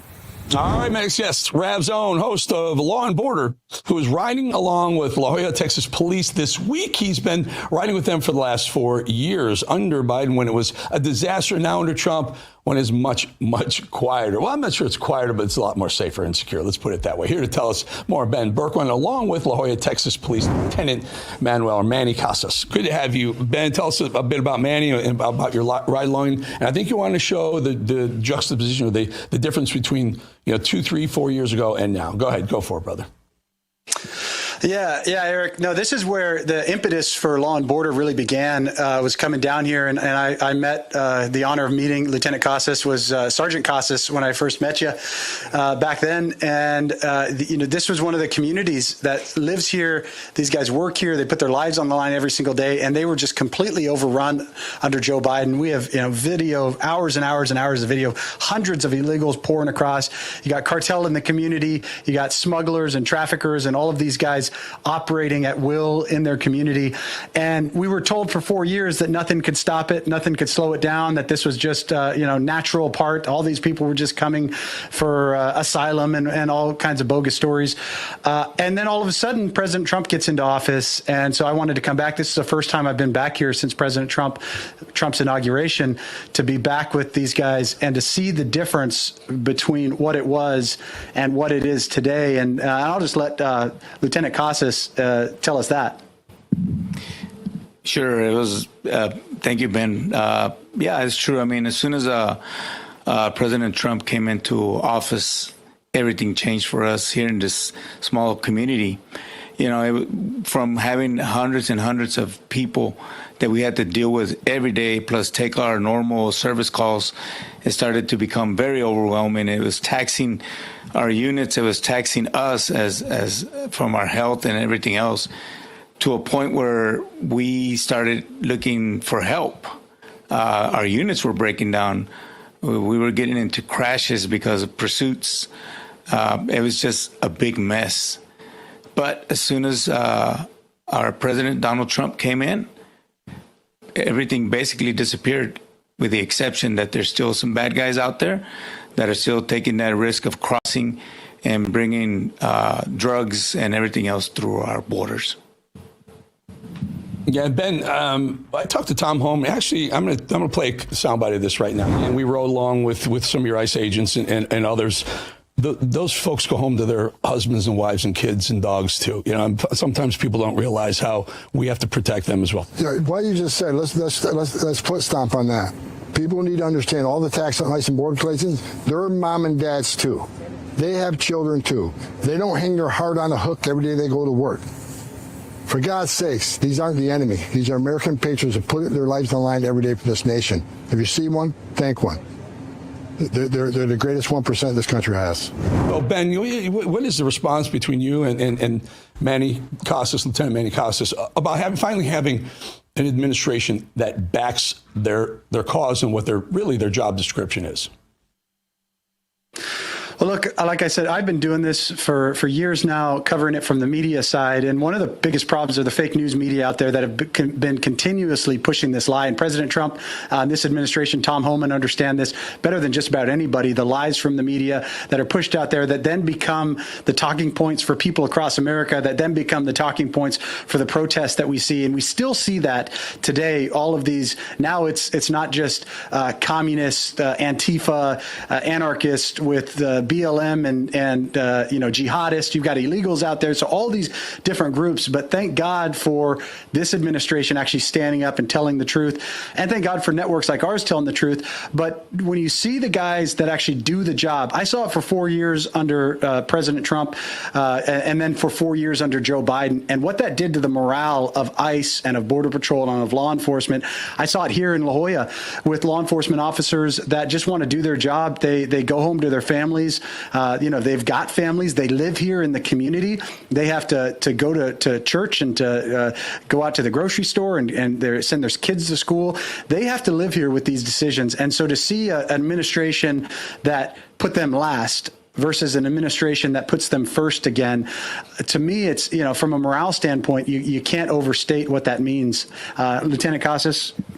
I agree with that. I mean, it almost seems like it's a losing battle when you don't have the backup from your own government and from the highest echelons of power, which is the president. You feel like you're left out. And we do it because we love what we do. But at the end of the day, without the backing, the morale is going to go down. We're humans. We're not robots. Mm-hmm. And Ben, very quickly, both of you, this idea that now the Supreme Court has told the activist judges around the country, no, you got to stop with these national freezes on Trump policy. That's got to give a little momentum to the folks on the border. Yeah. In fact, I'll be. I'm riding with Border Patrol this week as well, and so we'll be getting that footage out. But now joint operations between Border Patrol and ICE and local law enforcement. So all of these agencies coming together, no doubt about it, when they're able to actually do their jobs. And ICE, one of the biggest frustrations they were having is, they're catching these bad guys. You're catching these criminal illegal aliens, and then all of a sudden a judge steps in and blocks it. And sadly, in some some instances in small communities and large communities where you've got activist judges and DAs in those communities that are protecting crime as well, it's got to be frustrating. I see it frustrating just from telling the story side of it. How about you, Lieutenant? Yes, of course. It takes a toll on us knowing that we do all this hard work because we have to do it. If there's no law, everything falls apart. But when we see these criminals out quickly and being defended, even after they did something so evil out there, it's a little discomforting for us just to see that. And our morale goes down. But again, I don't expect people to do the right thing anyway that are against us, because there's people out there that agree with defunding the police, coming against us, that we're doing evil, that we're doing bad. The truth is that we do it because we have to, and we love what we do. And if we don't do it, this place will fall apart. This nation will fall apart. So law enforcement needs to continue. Whether people go against us or not, we still got to continue doing our job. Indeed. And I would just add one thing, Eric. In the end of all this, the bottom line is we have to see some prosecutions in America for the enemies within that have been allowing this to happen, that have been inviting the invasion, that have been undermining America from within.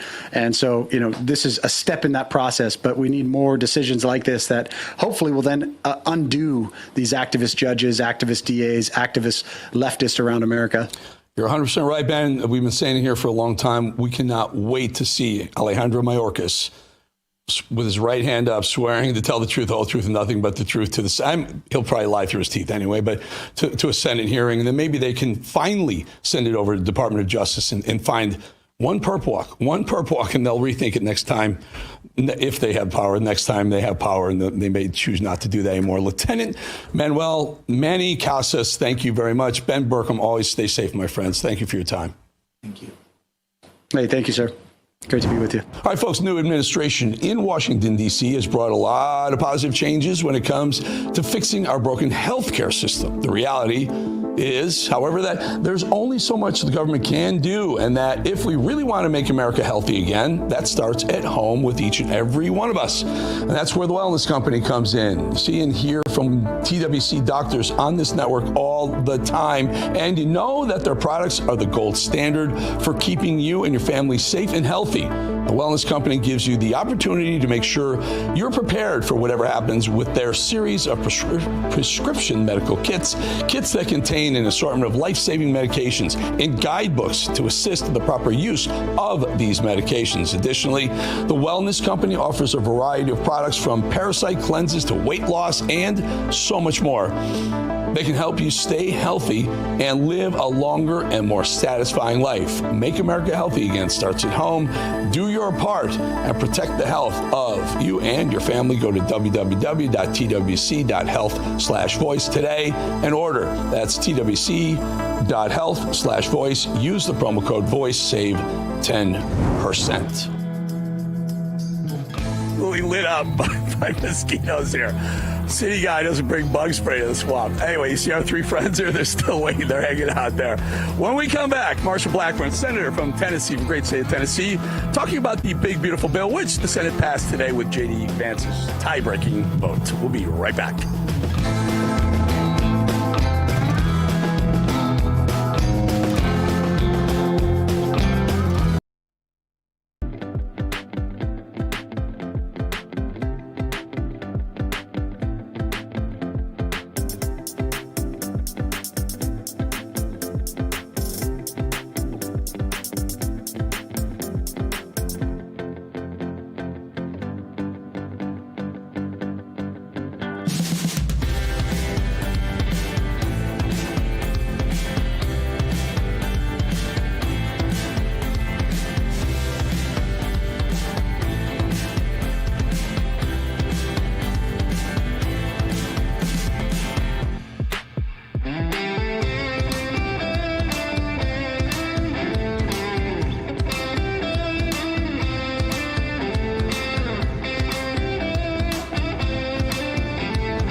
All right, folks, we're back. Alligator Alcatraz, and we got a whole crew here. There's like 5 gators swirling around here. Bugs are lighting me up. But Marshall Blackburn, Senator from Tennessee, voted for the big, beautiful bill. It was a 50-50 tie. J.D. Vance came down, made a tiebreaker. The bill passes, goes back to the House, then on to the president's desk, likely by Friday, 4th of July.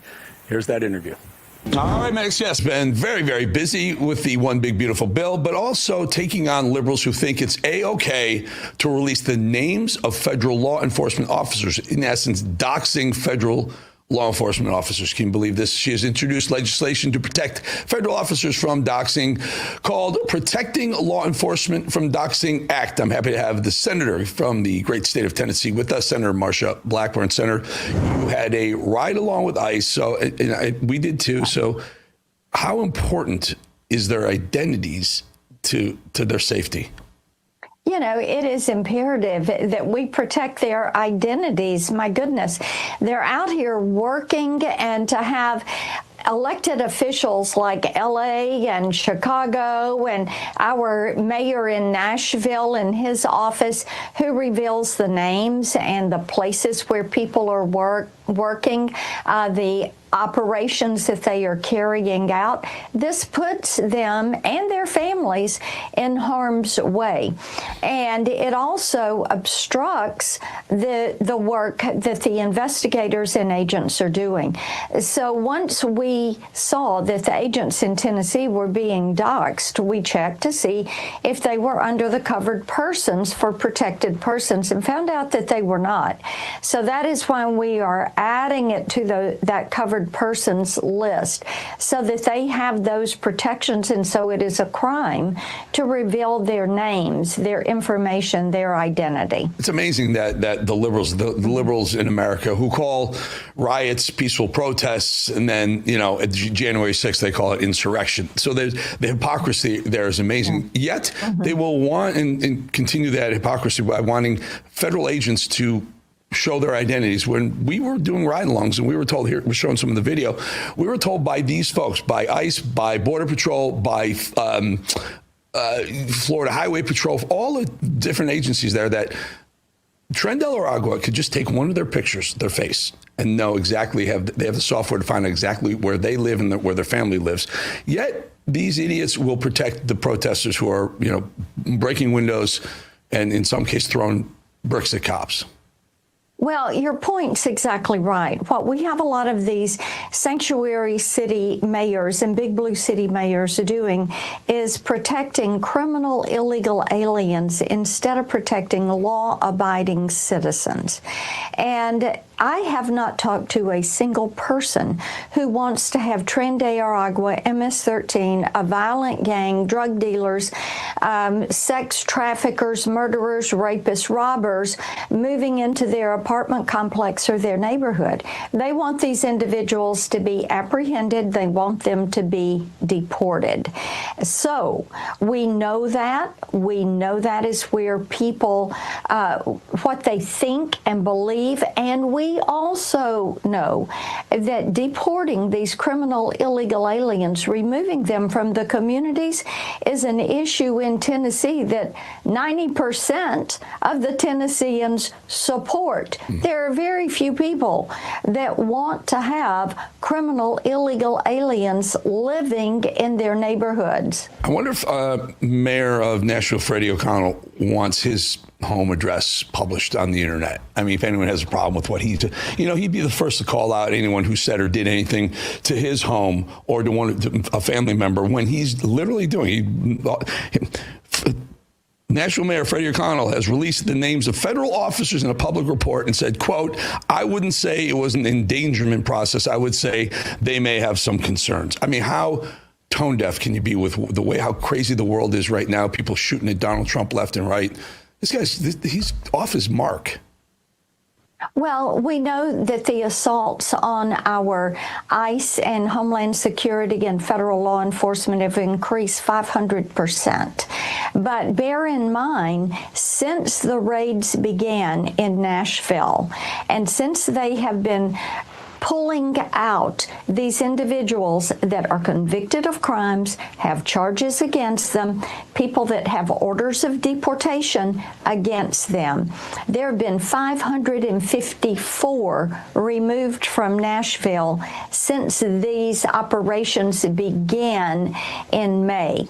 That is a lot, and people have been stunned to find out that there was that level of penetration by these gangs, Tren de Aragua, MS-13, and other violent gangs into their communities.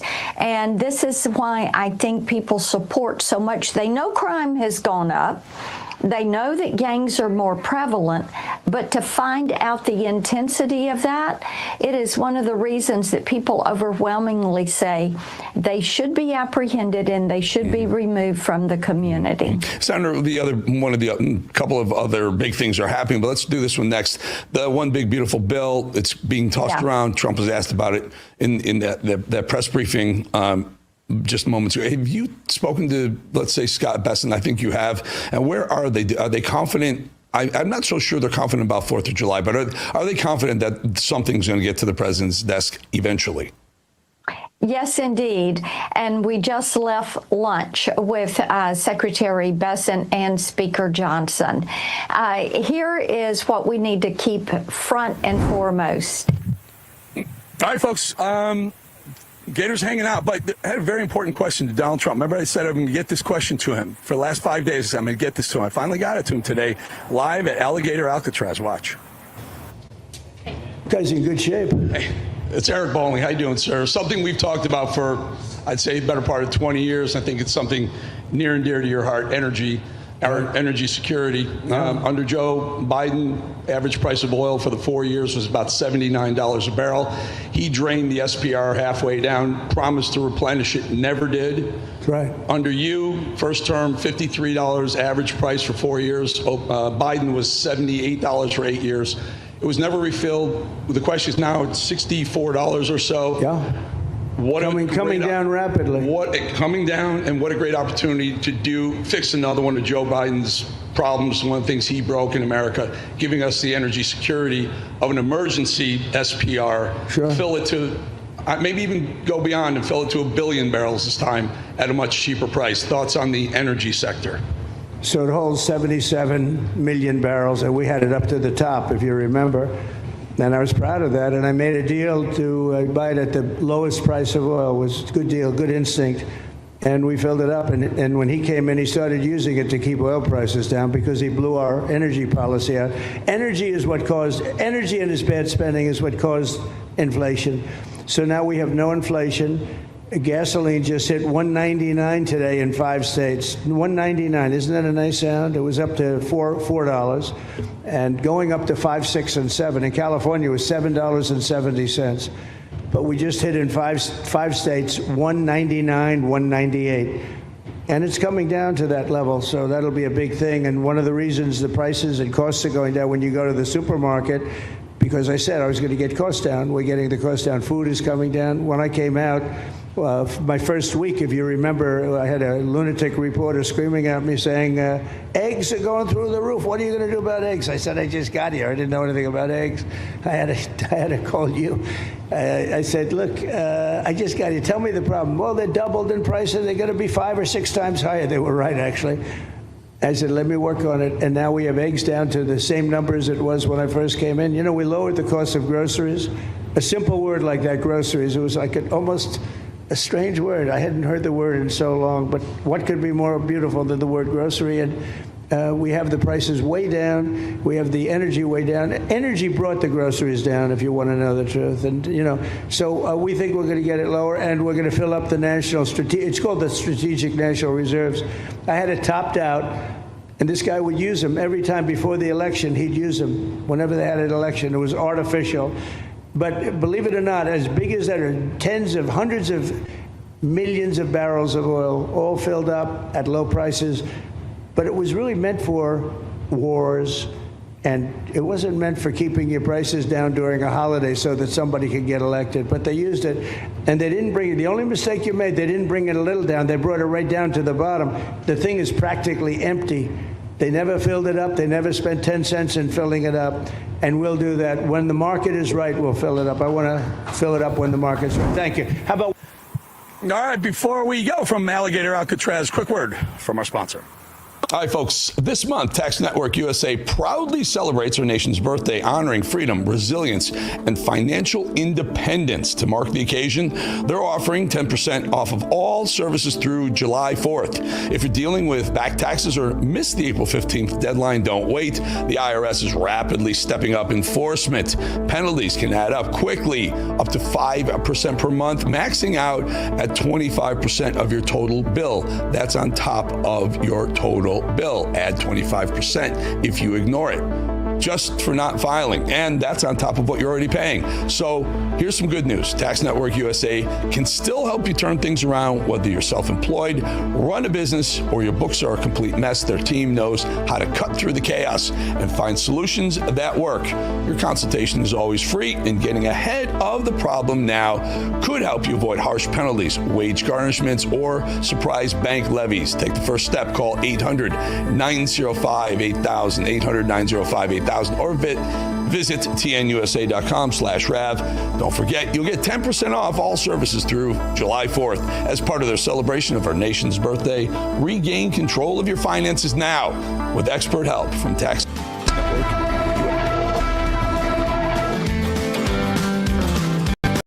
Okay, so we're going to look at the strongly approved number. So this isn't just Republicans who like Donald Trump. This is Republicans who love Donald Trump, and he's up like a rocket. Look at this. In July 2017, the strongly approved was 53%. That's pretty good. But look at where he is now. 63% of Republicans strongly approve of the job that Donald Trump is doing about 5 months into his presidency. Republicans love Donald Trump the way that Americans love Disney World. The bottom line is 63%. That is a huge, huge base. And of course, it's just part of a Republican base in which about 90% of them overall approve of him, including the somewhat approves as well. I mean, every politician would like this number here, especially to see it go up. How about compared to other presidents who were Republicans? Yeah, it's history making. It's history making. What are we talking about here? So why don't we look back? We have all the presidents, Republican presidents, going back over the last 35, 36, 37 years. What are we talking about? GOP, who strongly approved 5 months in. Look at this. George H.W. Bush, Bush 41, 46%. Bush 43, 59. You see Trump, the first term, 53. But look at this. 63%. He beats all the other Republicans on the board here. And I was looking even back since Reagan. And get this, Donald Trump beats Ronald Reagan when it comes to the strongly approved 5 months. And of course, Reagan was coming off that high after that assassination attempt. So the bottom line is Donald Trump is making history with the Republican base. He is more beloved by this Republican base than any Republican base loved any GOP president 5 months in. It is history making. It is a striking number. Tillis stepping aside after President Trump threatened to primary him. The question is, how effective is Trump's endorsement? We know it can hurt, but how effective is it? Yeah, okay. So, the bottom line is, if you're a Republican lawmaker, you see this 63%, you say, my goodness gracious, you do not want to go against Donald Trump because the Republican base is with Donald Trump. And it's not just the polling. We actually have the data to show that the Republican base is with Donald Trump. The Times Trump endorsees won the GOP primary for governor and congressional races. Look at this. 2024, 96%. 2022, 95%. 2020, 98%. The bottom line is this. 95% plus of the time, the Trump endorsed candidate wins in GOP primaries. And even in the cases where Donald Trump endorses a challenger to an incumbent, the majority of the time, that challenger wins. So Donald Trump is a winner in Republican primaries. You go against Donald Trump, to quote the movie Good Burger, you go in the grinder. Donald Trump is the key nugget. His endorsement is the key nugget in a GOP primary because he's historically, strongly popular with the GOP. And now this is the primal scream of a dying regime. Pray for our enemies, because we're going medieval on these people. You're not got a free shot on all these networks lying about the people. The people have had a belly full of it. I know you don't like hearing that. I know you try to do everything in the world to stop that, but you're not going to stop it. It's going to happen. And where do people like that go to share the big lie? MAGA media. I wish in my soul, I wish that any of these people had a conscience. Ask yourself, what is my task and what is my purpose? If that answer is to save my country, this country will be saved. War Room. Here's your host, Stephen K. Bannon.